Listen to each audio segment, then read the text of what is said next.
ஓடும் நீர் ஓட ஒரு மீன் வரும் வரை காத்திருக்குமாம் ஒத்த காலில் கொக்கு. அந்த மாதிரி எவ்வளவோ செஞ்சு பார்த்தாங்க இந்த நடிகரை.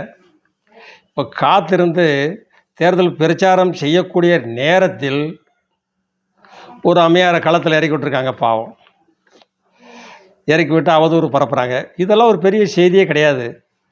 அரசியலில் ஒழுக்கமானவங்க தான் இருக்கணும், ஆட்சி படத்தில் ஒழுக்கமானவங்க தான் அமரணும்னு நினச்சா நாற்காலி காலியாக தான் இருக்கும், யாரும் உட்கார முடியாது. ஒழுக்கம் உள்ளவர்கள் தான் ஆட்சி அரியணையில் அமர வேண்டும் என்றால் ஒழுக்கம் விழுப்பம் தரும் அப்படிங்கிற பொழுது அது மாதிரி தான் இருக்குது. யாருமே இருக்க முடியாதுங்க.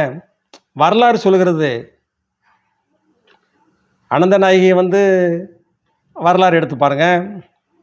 திராவிட நாடு எங்கே இருக்குதுன்னு கேட்டதுக்கு என்ன சொன்னார் அப்படின்னு பாருங்கள். அந்த வரலாறுலாம் எடுத்து படிங்க. அறிஞர் என்ன சொன்னார்னு கேளுங்க. இதெல்லாம் நிறைய விஷயங்கள்லாம் அவங்க கற்றுக் கொடுத்துட்டு போயிருக்காங்க. அதை கற்றுக் கொடுத்து போனதுனால அதை ஃபாலோ பண்ணிக்கிட்டு இருக்காங்க அந்த திராவிட கட்சிகள்லாம்.